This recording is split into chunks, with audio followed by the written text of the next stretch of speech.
Hello friends, मैं हूं के फारूकी और आप देख रहे हैं अपना प्यारा चैनल बीपीएस स्मार्ट लर्निंग। तो गाइज़, आज का हमारा जो टॉपिक है वो है श्वसन, रेस्पिरेशन। तो गाइज़ चलिए शुरू करते हैं।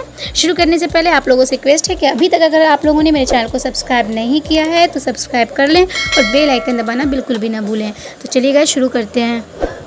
तो गाइज़, इस चैप्टर का ये सब टॉपिक है। जो पहला पढ़ रही हूँ न्यूट्रिशन, और ये रेस्पिरेशन, फिर ट्रांसपोर्टेशन और फिर एक्सक्रेशन। ओके, तो रेस्पिरेशन जो है वो क्या होता है, इसको समझने से पहले मैं बता दूं कि रेस्पिरेशन और ब्रीदिंग में अंतर क्या होता है। ठीक है, बहुत सारे लोग हैं जो कंफ्यूज कर जाते हैं, रेस्पिरेशन और ब्रीदिंग में अंतर नहीं जान पाते हैं, दोनों को एक जैसा समझते हैं। तो आज क्लियर कर देती हूँ कि रेस्पिरेशन और ब्रीदिंग में अंतर क्या होता है। What is difference between respiration and breathing. Okay, breathing only change of gases. Breathing जो होता है गाइस वो सिर्फ और सिर्फ गैसेस जो है वो उनको चेंज करता है। जैसे जो हम सांस लेते हैं तो क्या लेते हैं, ऑक्सीजन लेते हैं, और जो हम देते हैं, जो हम सांस बाहर छोड़ते हैं वो हम क्या देते हैं, तो कार्बन डाइऑक्साइड देते हैं। तो ये जो इनहेल और एक्सहेल करने वाला जो नियम चल रहा है ना, यही ब्रीदिंग कहलाता है, ब्रीथ कहलाता है, ब्रीदिंग। ओके, लेकिन रेस्पिरेशन क्या होता है, तो ये process of breakdown of food to release energy. Okay, कि ये फूड का ब्रेक डाउन करता है, और किस लिए करता है, क्योंकि ये रिलीज़ करता है एनर्जी। तो गाइस, अब ये बात आती है कि process of break down of food. तो अब यहाँ पे बताओ कि डाइजेशन का काम क्या है। फिर अगर ये रेस्पिरेशन प्रोसेस है ब्रेक डाउन ऑफ फूड का, तो फिर डाइजेशन का क्या काम है, ये सवाल मन में उठ रहा होगा। तो गाइस चलो अब ये भी सवाल क्लियर कर देते हैं कि यहाँ जो रेस्पिरेशन बताया जा रहा है कि process of break down of food to release energy, ठीक है, लेकिन डाइजेशन क्या है, तो डाइजेशन और process of break down of food. Okay, break down of food, but क्या कि into simple absorbable food form. मतलब ब्रेक डाउन करता है ये फूड का, लेकिन किस फॉर्म में, सिंपल एब्जॉर्बेबल, यानी कि जो सिंपल तरीके से अब्जॉर्ब हो जाए उस मतलब रूप में वो उसको कन्वर्ट कर देता है, यानी उसको ब्रेक डाउन कर देता है उसको। ठीक है, तो ये जो ब्रेक डाउन करता है सिंपल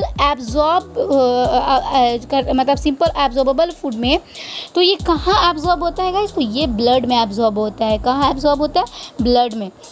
तो डाइजेशन में क्या है कि ये ब्रेक डाउन करता है फूड का, वो सिंपल रूप में, सिंपल एब्जॉर्बेबल फूड के रूप में, और किस में ये एब्जॉर्ब होता है, फिर ये तो ये ब्लड में एब्जॉर्ब होता है। ठीक है, तो मैं ऐसा क्यों चाहती हूँ कि ये ब्लड में एब्जॉर्ब हो। ठीक है, ये हम लोग ऐसा क्यों चाहते हैं कि ब्लड में एब्जॉर्ब हो।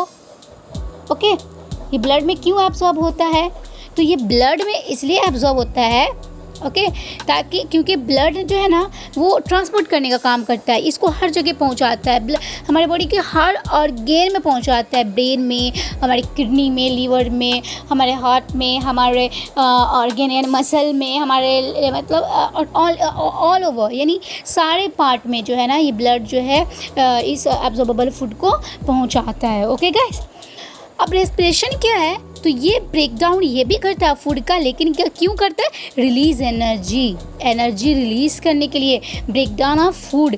लेकिन यहाँ पे गाइस ब्रेक डाउन होता किसका है, ये जानना ज़रूरी है कि ब्रेक डाउन होता किसका है, क्योंकि फूड का तो पहले से ब्रेक डाउन हुआ है एब्जॉर्ब ऐसे रूप में, यानी कि जो एब्जॉर्ब हो जाए ब्लड में। तो ये जो एब्जॉर्ब हो जाता है ब्लड में, उसमें किसका ये ब्रेक डाउन करता है गाइस, तो याद रखिएगा ये ग्लूकोज का ब्रेक डाउन करता है।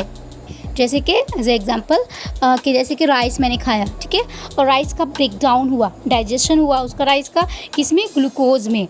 अब ये ग्लूकोज कहाँ मिला, जाकर ब्लड में, और फिर इस ग्लूकोज का ब्रेक डाउन करता है कौन, रेशन क्रिया में इस ग्लूकोज का ब्रेक डाउन होता है गाइस। ओके, ग्लूकोज का क्या हो रहा है, यहाँ पे ब्रेक डाउन हो रहा है। Okay, it is use for making energy. ये रेस्पिरेशन जो है ये इसके दो जो है प्रोसेस होते हैं। पहला तो होता है कि ये ऑक्सीजन की उपस्थिति में होता है, ठीक है, जब ऑक्सीजन प्रेजेंट होता है तो ये ऑक्सीडेशन अभिक्रिया होती है। एक होता है जब ऑक्सीजन प्रेजेंट नहीं होता है तो वहाँ पे एक अभिक्रिया होती है जिसे कहते हैं एनारोबिक। ओके, और जब ऑक्सीजन की उपस्थिति में होती है तो एरोबिक कहलाती है। गाइस लेकिन ये दोनों ना पहले समझने से पहले मैं ये बता दूं कि यहाँ पे ना 4 स्टेप हैं जिसको बहुत ध्यान से पढ़ना है। आप लोग ध्यान से इसको सुनिएगा कि यहाँ पे 4 स्टेप होते हैं इसमें। एक होता है ब्रीथिंग, दूसरा होता है exchange between lungs and blood, ठीक है, exchange lungs and blood and exchange between, third step होता है exchange between blood and organ. Okay, और फोर्थ स्टेप क्या होता है, सेलुलर रेस्पिरेशन। ओके, यहाँ पे थर्ड स्टेप है सेलुलर रेस्पिरेशन, यानी जो हम सांस लेते हैं ना, जो हम एयर इनटेक करते हैं गाइस, इनहेल जो करते हैं, ठीक है, एयर जो ये लंग्स कहाँ पहुँचाता है, तो लंग्स पहुँचाता है ब्लड में। यानी पहले ब्रीदिंग की क्रिया होती है, पहले हम क्या लेते हैं, सांस लेते हैं। सांस में क्या लेते हैं, पहले हम सांस लेते हैं, पहले हम सांस में क्या लेते हैं, तो हम सांस में लेते हैं क्या, ऑक्सीजन ले रहे हैं। और ऑक्सीजन जो ले रहे हैं गाइस, तो ये ब्रीदिंग हो गया। और फिर ये ऑक्सीजन जो है ना गाइस, ये एक्सचेंज होता है लंग्स से ब्लड में, यानी लंग्स इसे कहाँ देता है, ब्लड में देता है। और फिर ब्लड जो है गाइस, ये ब्लड में अब ऑक्सीजन गया और ब्लड फिर इसे कहाँ देगा, ऑर्गन तक पहुँचाएगा, ब्लड इसे ऑर्गन तक पहुँचाएगा। फिर ऑर्गन से जो है ना गाइस कहाँ पहुँचेगा, ये सेल में पहुँचेगा। और सेल जो है ना गाइस, सेल से ये माइटोकॉन्ड्रिया में जाता है जहाँ एनर्जी बनता है। सेल से कहाँ जाता है, माइटोकॉन्ड्रिया में जाता है जहाँ एनर्जी बनता है। इससे पहले छोटे ही क्लास में पढ़ चुके होते हैं सेल का स्ट्रक्चर, कि सेल के स्ट्रक्चर के बारे में, तो उसमें माइटोकॉन्ड्रिया के बारे में ज़रूर पढ़े होंगे कि माइटोकॉन्ड्रिया क्या होता है। और माइटोकॉन्ड्रिया में ही जो है ना गाइस, ये एनर्जी जो है माइटोकॉन्ड्रिया में ही जाकर बनता है। गाइस रेस्पिरेशन 2 टाइप के होते हैं, एक होता है एरोबिक रेस्पिरेशन, एक होता है एनारोबिक रेस्पिरेशन।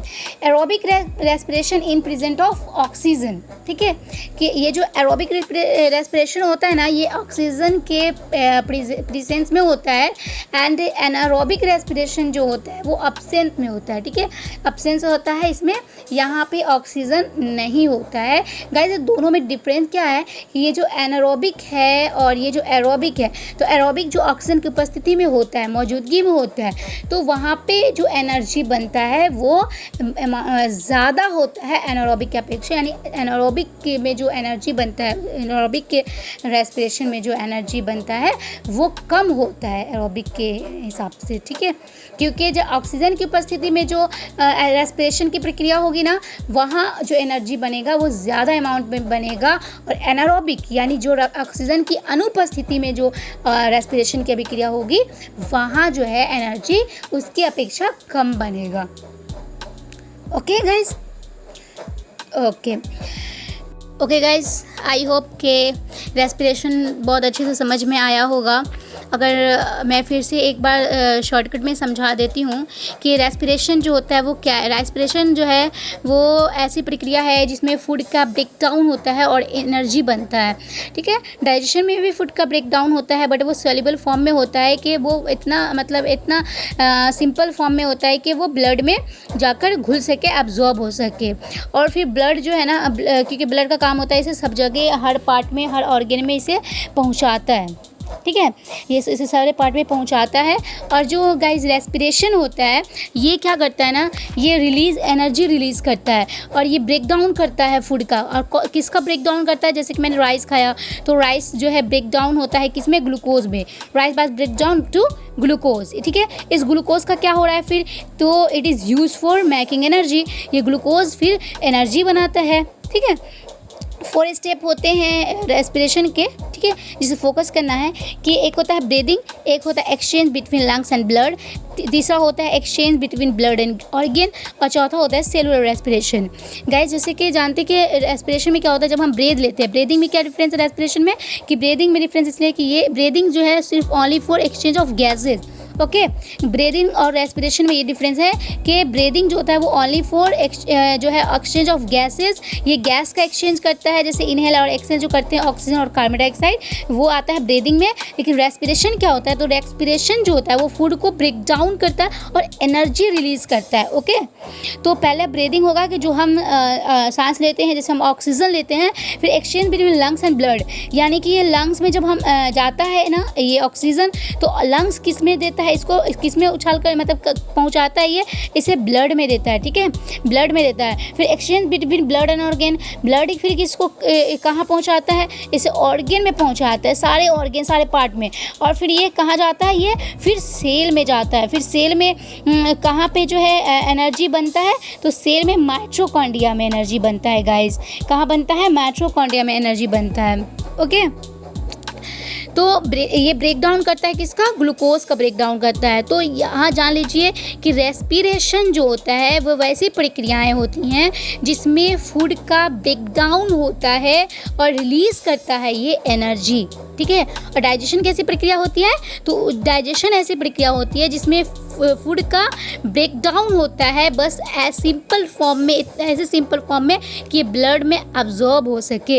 जैसे कि ऐसा कोई फूड, जैसे हम कार्बोहाइड्रेट खाते हैं तो वो किस में कन्वर्ट हो रहा है, तो वो ग्लूकोज में होता है। फिर वो ग्लूकोज जो है ना ब्लड में अब्जॉर्ब हो जाता है। फिर ब्लड में जब वो अब्जॉर्ब हो जाता है, और इधर मैंने सांस में क्या लिया, ऑक्सीजन लिया, और ऑक्सीजन जो है गया कहाँ, लंग्स को गया, और लंग्स ने क्या किया, इसे ब्लड में पहुंचा दिया, और ब्लड ने क्या किया, इसे सेल में पहुंचा दिया। और सेल में क्या मौजूद, ये ब्लड में, सॉरी ये ब्लड जो है क्या किया, ब्लड में क्या था, ग्लूकोज था, और ये कहाँ गया, फिर सेल में गया, और सेल में जाने के बाद ये माइटोकॉन्ड्रिया में जाता है, और वहाँ जाकर, यानी एंजाइम कहाँ दिखता है गाइस, तो माइटोकॉन्ड्रिया में, और वहाँ जाकर क्या होता है, एनर्जी रिलीज होता है। क्या होता है गाइस, वहाँ पे एनर्जी रिलीज होता है। ओके, वहाँ पे एनर्जी जो है वो रिलीज़ होता है। और ये जो है ना, ये दो टाइप्स के होते हैं रेस्पिरेशन, एक होता है एरोबिक रेस्पिरेशन, एक होता है एनारोबिक रेस्पिरेशन। यानी एक होता है जो एरोबिक, उसे कहते हैं गाइस जो ऑक्सीजन की उपस्थिति में होता है, यानी ऑक्सीजन की उपस्थिति में जो ऑक्सीडेशन अभिक्रिया होगी ना, वो एरोबिक कहलाएगा। एनारोबिक कौन होता है, जो ऑक्सीजन की अनुपस्थिति में होता है, यानी जब ऑक्सीजन प्रेजेंस नहीं होगा, यानी जब ऑक्सीजन मौजूद नहीं होगा, तब जो रेस्पिरेशन की प्रक्रिया होगी ना, वो कहलाएगी एनारोबिक रेस्पिरेशन। ठीक है, तो गाइस याद रखें कि जो एरोबिक रेस्पिरेशन होता है वहाँ एनर्जी ज़्यादा अमाउंट में बनता है, किसके बनिस्बत, जहाँ ऑक्सीजन उपस्थित नहीं होता वहाँ कम अमाउंट में बनता है गाइस। ओके, तो समझ गए होंगे कि रेस्पिरेशन होता क्या है गाइस। आई होप बहुत अच्छे से समझ में आ गया होगा। अगर कहीं भी आपको ऐसा लग रहा है कि समझ में नहीं आया है तो कमेंट बॉक्स में ज़रूर लिखिएगा। मैं कोशिश करूँगी कि और अच्छी तरीके से एक्सप्लेन कर सकूँ गाइस, और इसी तरीके से हमारा सपोर्ट करते रहिए। अब मिलते हैं नेक्स्ट टॉपिक पे, तब तक के लिए टेक केयर, बाय।